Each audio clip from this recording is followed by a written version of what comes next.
I'm Richard Clarke. I record these talks every day as a way to deepen my inquiry. Listen each day and deepen your own practice. Welcome. I'm reviewing and commenting on the book Talks with Sri Ramana Maharshi. Today is from Talk 627, Part 2. Maharshi. It is said that awakening from ignorance is like awakening from a fearful dream of a beast. It is thus. There are two taints of the mind, namely veiling and restlessness, avarana and vikshepa. Of the two, the former is evil, the latter is not so. So long as the veiling effect of sleep persists, there is the frightful dream. On awakening, the veiling ceases and there is no more fear. Restlessness is not a bar to happiness.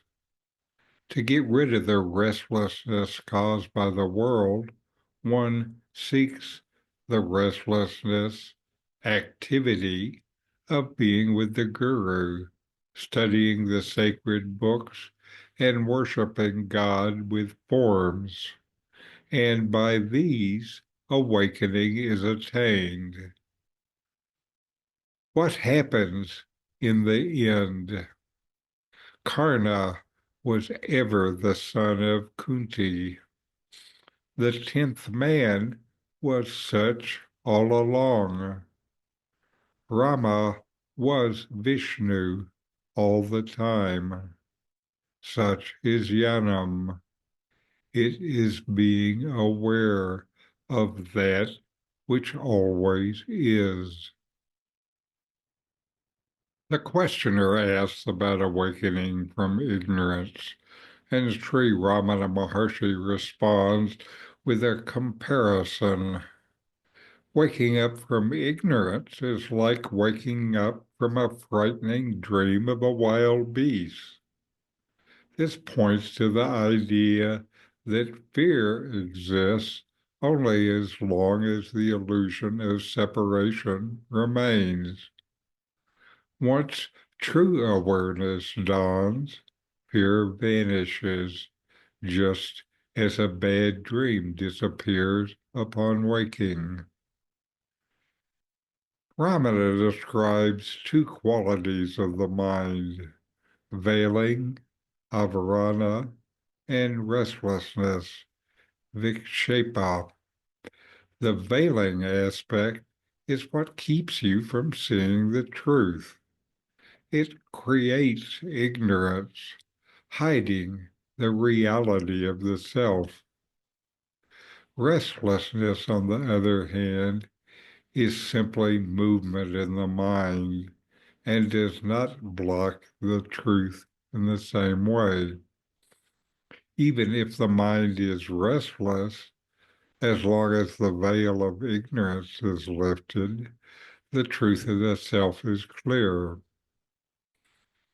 He explains this with the analogy of sleep. In deep sleep, the veiling function is in full effect. There is no direct experience of the world. When a frightening dream arises, it feels real while you are in it, but the fear ends the moment you wake up. In the same way, the ignorance that causes suffering is like the dream. Once awakening happens, the self is known and suffering is seen as unreal. The Maharshi then points out that restlessness itself is not an obstacle to happiness. The mind may continue to be active, but that activity does not block awareness of the self. In fact, he explains that a person seeking to free themselves from worldly restlessness may initially take up practices like staying near a guru, studying scriptures, and worshiping God in form. This kind of directed restlessness leads to a deeper realization, which ultimately brings awakening. To illustrate the nature of true knowledge, jnanam, he gives three examples. Karna was always the son of Kunti, but he did not know it. The 10th man in the famous parable was never missing, but his companions mistakenly believed one was lost. Rama was always Vishnu, but this was not evident to all. These examples show that the truth does not change, only ignorance makes it seem hidden. Realization is nothing more than recognizing what has always been. Ramana Maharshi's point is simple. Awakening is not about gaining something new. It is about removing the false idea that you are separate from the self. Once that veiling is gone, you see that you have always been what you were seeking. So know yourself and be always free and at peace.